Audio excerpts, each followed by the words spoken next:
আসসালামু আলাইকুম, সবাইকে ঈদ মোবারক। ঈদ মোবারক, ঈদ মোবারক। ঈদের পরে হচ্ছে ক্লিপসগুলো, বাকি ভিডিওগুলো ওইটাই আপনাদের সাথে এখন শেয়ার করব।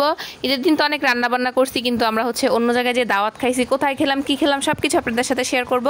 তো এই তো দেওরকে বলছিলাম যে ঈদ উপলক্ষে ভাবিকে একটা আইসক্রিম খাওয়াও, তো আমাকে আইসক্রিম এনে দিছে, কিন্তু আমি তো ভাগে পেলাম না রে ভাই।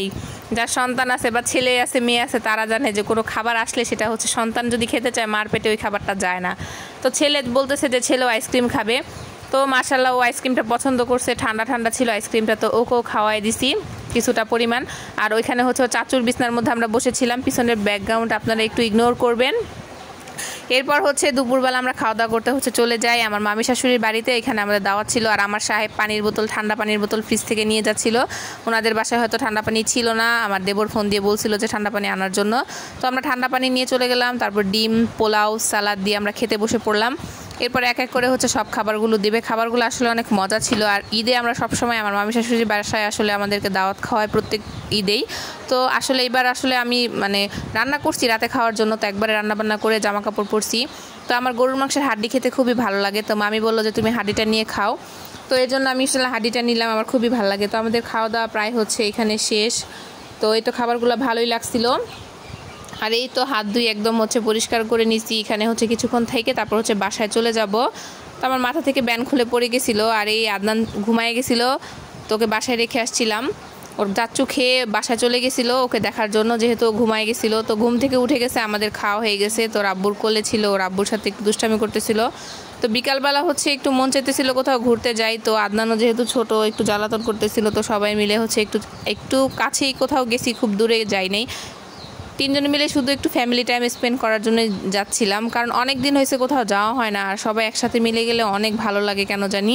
তো তিনজন মিলে হচ্ছে গাড়িতে উঠে পড়ছি। আর আদনান তো গাড়িতে উঠলে অনেক খুশি, ও অটো দেখলে অনেক খুশি। অটোতে কখন উঠবে বসবে, তো ওর বাবা ওকে দুষ্টামি করে আরেক পাশে একা বসায় দিছে, কিন্তু হাত দিয়ে রাখছে সামনে যাতে না পড়ে যায়। আগে ওকে শুধু একটু এনজয় দিতেছিল আর কি।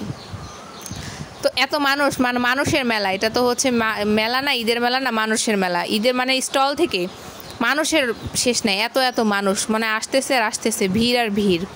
এখানে অনেক বেলুন সব ছিল, বেশিরভাগই ফুচকার দোকান। তো এত এত ফুচকা, মজা না হলে কিন্তু ওই ফুচকা খেয়ে মজা পাওয়া যায় না। আর ছেলে হচ্ছে বাবার হাত ধরে হাঁটাহাঁটি করতেছিল, এখানে খেলনা দেখতেছিল, দৌড়ায় যেয়ে হচ্ছে খেলনাগুলো নিতেছিল, কিনবে, ওর আব্বুকে দেখায় দিতেছিল। আর এই পাশে হচ্ছে কি জানি বিক্রি করতেছিল, এগুলো হচ্ছে সব মেলাতেই কম বেশি থাকে।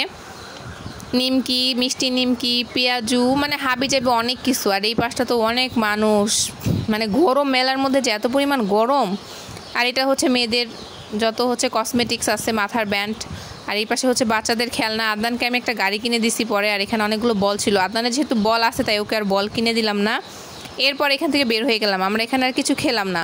তো এখান থেকে খুব কাছে একটু একটা জায়গায় আমরা যাচ্ছিলাম, সেটা হচ্ছে মধু সিটি বলে জায়গাটার নাম। ওইখানে গেলাম, যাওয়ার সময় হচ্ছে আদনান গাড়ির মধ্যে একটু বিরক্ত হইতেছিল, তো এর জন্য আমার মনটা আসলে খারাপ হয়ে যায়। কিন্তু ওইখানে গিয়ে বসার পর ওর মনটা অনেক ভালো হয়ে যায়। ফ্যানের নিচে ওকে বসায় রাখি, আর ও পাপা পাপা করতেছিল অনেকক্ষণ। তো এইটা আমরা ফাইনালি অন্য একটা জায়গায় বসলাম। তো হচ্ছে খাবার অর্ডার দিলাম। আদনানের হয়তো অনেক খিদা লাগছে, কান্নাকাটি করতেছিল অনেক, কারণ ও সারাদিন কিছু খায় নাই। বাচ্চারা কেন যে এরকম কিছু খেতে চায় না। আর এই তো আমরা বসেছিলাম, ও জুতা খুলে রেখে দিছে। তো এখানে রাইস আনা হয়েছিল, তো ও রাইস খাবে, তো অল্প খাইছে, বেশি খায় নাই। তো এখানে একদম অন্ধকার হয়ে সন্ধ্যা হয়ে গেছে, তারপরও মানুষ আর মানুষের শেষ নেই। আজকের ভিডিওটা কেমন লাগছে আপনারা অবশ্যই কমেন্ট করে জানিয়ে দিবেন। আর যাদের ভালো লাগবে অবশ্যই একটু লাইক কমেন্ট করে দিবেন। আর সবার ঈদ কেমন কাটলো অবশ্যই কমেন্ট করে জানিয়ে দিবেন। আজকের মতো এইটুকুই, সবাই ভালো থাকবেন, আল্লাহ হাফেজ।